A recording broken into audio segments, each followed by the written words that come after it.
안녕하세요. 오늘은 여러분들께서 오늘 이야기 들어보시면은 정말 쌤통이다. 원래 남이 잘 안 되는 거, 그 이야기 들어보면 기분이 좋아지잖아요. 그래서 요새 테슬라 주가도 좀 횡보를 하고 있고, 언제 400이 무너질지 모르고 막 간당간당 하잖아요, 사실. 자, 그런 상황에서 좀 위안을 삼으시라고 말씀을 좀 드리고 싶어요. 와, 이거 뭐 거의 워렌 버핏 수준의 픽을 했네. 생각도 드시기는 하실 겁니다. 자, 그런데 결과가 어떻게 되는지. 하지만 그 투자들을 이제 통해서 놓고 보니까 저만이 가지게 되는 감각이 또 생기더라고요. 테슬라도 결국은 그 길을 가겠구나. 지금 한 중간에 와 있구나. 그 생각이 듭니다. 자, 2020년 9월로 한번 가볼까요?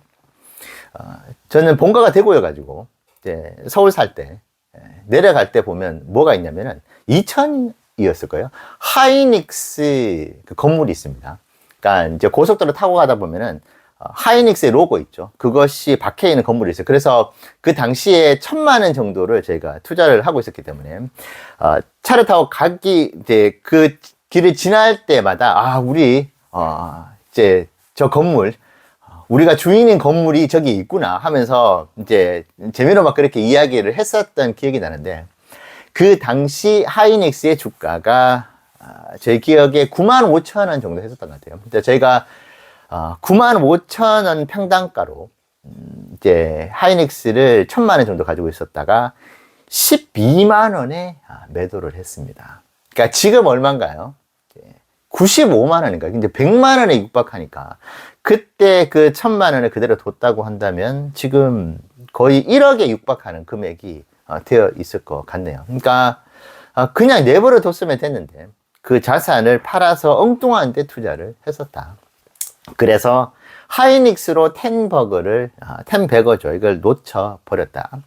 자, 2022년 또 8월, 9월로 한번 가볼게요. 제가 그 당시 세계여행을 하면서 미국 횡단 여행을 하고 있을 때 실리콘밸리를 갔었습니다. 자, 실리콘밸리에 뭐가 있었습니까? 당시 횡보디아로 저희가 2020년 이제 8월 달 그때 엔비디아 주식을 이제 매수를 했었죠. 그 당시 M 분할 전이었는데 118달러에 이제 평단가로 3주를 매수를 했었어요. 자, 그런데 그 뒤로 거의 2년이 지난 시간 동안에 거의 오르지 않았죠. 주가가 똑같았습니다. 그러니까 엔비디아 본사를 실리콘밸리에서 보는데 전혀 반갑지도 않고 감흥도 없었어요. 횡보디아. 그래서 그 엔비디아 앞에 이제 명판처럼 크게 이제 간판처럼 그렇게 있거든요. 엔비디아 그 로고 박혀 있어가지고 그 보면서 뭐 희망도 없고, 그 당시에 엔비디아가 어떤 이야기가 있었냐면은 이제 중국의 수출 금지가 됐었고, AMD부터 ARM 회사 있죠. 그래서 반도체의 그 GPU 경쟁이 심화가 되면서 가격이 폭락을 할 것이다. 거기에다가 뭐 여러 가지 일단은 경쟁자들이 많이 나타난다고 하니까 이게 가장 안 좋은 이야기잖아요. 자, 그 이야기가 들리면서 엔비디아를 투자를 하는 사람들이 가장 무식하고 멍청한 투자자들이라고 그때 한참 그렇죠. 횡보디아라는 이야기가 있었으니까요. 그때 주가가 액면 분할하기 전에 120달러였어요. 그러니까 액면 분할하고 난 기준으로 그 당시 12달러였던 것인데 지금 190달러까지 갔으니 이게 도대체 이제 환율까지 했었을 때 얼마입니까? 20배가 넘어가는 자산의 본사를 그 당시에 보고 있었다. 근데 그 뒤로 일단은 130만 원어치 평당가 11.8달러 들고는 있었는데 그 뒤로 모아가질 않았다. 뭐 들리는 이야기들이 좋은 이야기들이 그 당시에 하나도 없었기 때문에 그랬었고, 그 바로 옆에 뭐가 있는지 아십니까? 구글 본사였습니다. 근데 구글 투자를 하지 않고 있었는데 그 당시에 1,300달러였어요. 액면 분할하기 전에. 지금 기준으로 130달러였죠. 그때도 구글도 한참 횡보를 하고 있어가지고 절대 투자를 하면 안 되는 주식 중에 하나로 그 당시 구글이었어요. 그러니까 다른 그 당시에 중소형주부터 해서 막 날라가고 뭐 짧은 기간 안에 5배, 6배 가고 있었을 때 구글은 거의 이제 정지를 하고 있었던, 주가 거의 움직이지 않았고 PER도 20대 초반에 이건 뭐 아무리 생각해도 저평가인데 시장은 거들떠 보지도 않았던. 근데 지금 320달러, 330달러까지 갔잖아요. 어쨌든 그때 대비해서 3배가 넘어가는, 아마 환차익으로 따지면은 또 한 5배 정도 올라간, 그 당시 환율이 그렇게 높지 않았었기 때문에 2020년도 기준으로 말이죠. 자, 어쨌든 그렇게 또 그 보물과 같은 자산들을 또 놓쳤었다.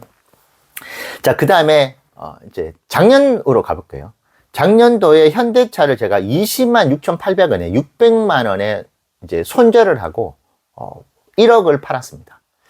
그러니까 지금 얼마입니까? 오늘 보니까 또 11% 올랐더라고요. 57만 원, 8만 원. 거의 3배가 6개월 가까이 지났나요? 그 기간 안에 올라 버렸다. 근데 20만 6,800원에 1억 원의 주식을 팔았죠. 저는 이제 세계여행하면서 현대차, 기아차 전 세계에 너무나 많이 돌아다니고 있고, 그리고 런던에서 볼트, 우버와 같은 이제 차량 공유 플랫폼인데 이제 그 예약을 거니까 아이오닉 5가 오더라고요. 그래서 그 기사분이 극찬을 했습니다. 너무 차가 만족스럽다고.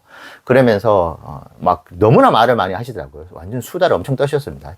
극찬을 한 거죠. 그 외국분이었는데. 그런 모습들을 보면서 현대차 투자해서, 물론 와이프가 2020년도에 가지고 이제 현대차를 지금 가지고 보니까 250% 수익이 났더라고요. 근데 저는 어쨌든 손절을 하면서 3배에 가까운 수익을 볼 수 있는 기회를 날려버렸다. 자, 어떻게 보면은 바보 같은 투자를 했다고도 할 수도 있죠. 자, 그런데, 자, 그러면 테슬라를 지금 이렇게 투자를 하고 있는 것 역시도 그러면은 지금 거의 5년 동안에 2021년도에 414.5달러에 그 정고점, 1차 정고점을 뚫었을 때, 자, 그때 기준으로 5년 가까이 지금 테슬라 주가는 어떻게 보면 그 기준으로 행보를 하고 있는 것이죠. 그러니까 지금 별의별 또 뭐 498달러까지 갔다가 20% 가까이 이제 빠지니까 이런저런 또 이야기들이 많이 나오잖아요. 자, 제가 테슬라를 계속 모아가고 들고 있는 이유가, 지금 제가 소개해드렸던 이런 자산들도 테슬라가 지금 받고 있는 그런 홀대라고 해야 될까요? 그러니까 이제 너무나 많이 고평가가 되어 있다는 이야기들부터 해서 경쟁 브랜드 BYD 이야기, 뭐 현대 아틀라스부터 해서 테슬라가 생각보다 미래에 먹을 것이 없을 것이야. 그 다음에 여러 가지 테슬라에 지금 놓여있는 여러 가지 이제 난관들이 분명히 존재합니다. 근데 지금 제가 말씀드렸던 이제 적게는 3배, 4배, 많게는 10배의 종목들이 있잖아요. 이 종목들을 담아가지 못했던, 그리고 결국 이제 팔아버렸던 그 상황들을 모두 놓고 보면은 지금 테슬라가 이제 감정적으로 저한테 느끼게 만드는 그 상황이 그 당시에 너무나 좋았던 기회와 너무나 일맥상통하는 것 같습니다. 자, 그렇다면 제가 테슬라로 지금보다 더 큰 수익을, 자산 평가 가치를 높일 수 있는 방법은 쓸데없는 짓을 하지 말고, 그러니까 그대로 최소한 홀딩을 하고 보유를 하고 있거나 기회가 될 때마다 모아가는, 그러니까 모아가지 않아서 엔비디아를 놓쳤었고, 모아가는 투자를 하지 않으면서 하이닉스나 지금 삼성전자도 저희가 6만 전자, 7만 전자 할 때 일부를 매도를 했었고, 9만 전자까지 갔었을 때 또 매도를 했었어요. 삼성전자 역시도 지금 삼성전자 우선주를 일부 지금 가지고 있습니다만은 그 자산도 그 당시에 삼성전자에 있었던 이야기들, 뭐 5만 전자, 3만 전자, 4만 전자 간다는 이야기도 엄청나게 많이 나왔을 때거든요. 그러니까 지금 제가 오늘 말씀드렸던 이 모든 자산들이 그 당시에 이제 여러 가지 풍파를 겪었을 때의 그 상황들 있잖아요. 그리고 제가 그 당시에 느꼈던 감정들, 그것이 지금 테슬라에게 느끼는 감정들과 너무나 비슷하다. 자, 그러면 그 자산들이 그 뒤에 어떤 일이 벌어졌는지를 본다면은 테슬라도 결국은 그 길을 가게 되지 않을까, 그 생각을 좀 조심스럽게 하게 됩니다. 그래서 요 최근에 국장을 보면은 지금 국장으로 가지 않는 그 상황들, 이제 나스닥을 지금 계속 이제 가지고 있는 것, 이 부분들에 대해서 여러 가지 조롱들이 있잖아요. 이제 국장이 불과 6, 7개월 전에 그런 이야기들 많이 들었었는데 지금 그렇게 이제 승천하다시피 지금 많이 올랐잖아요. 지수부터. 자, 지금 나스닥도 그 홀대를 지금 받고 있잖아요. 자, 그렇다면은 6개월, 7개월 전에 국장의 어떤 홀대, 이것이 뭐 1년, 2년 전에 있었죠. 지금 상황일 수도 있는 것이다. 자, 그러면 지금 뭔가 트리거가 된다면은 나스닥의 전반적인 분위기 역시도 또 완전히 이거 지금 2월 말에 그렇게 혼란스러웠던 그때를 돌이켜보면 너무나 좋은 기회였네라고 하는 그 순간. 우리가 지금 국장을 7, 8개월 전에 봤었을 때 그 느낌. 국장은 전혀 희망이 없어. 국장 들고 있는 사람들은 정말 바보고 멍청이다. 이런 이야기를 많이 했었잖아요, 사실은. 근데 지금 상황이 완전히 역전이 됐다. 그렇다면은 지금 상황에서 또 다른 역전이 일어날 가능성도 충분히 있어 보인다. 자, 그렇다면은 여기서 어디로 자꾸 떠나려고 하지 말고, 제가 하이닉스를 그렇게 놓쳤던 것처럼 그렇게 하지 말고 테슬라를 지금 계속 들고 있는다고 한다면은 뒤에 우리에게는 어떻게 보면은 큰 선물, 보석과 같은 선물들이 기다리고 있을 수도 있겠다. 그래서 어제도 사실은 세 주를 402달러, 403달러, 그리고 405달러에 한 주 한 주 한 주 그렇게 이제 모아갔어요.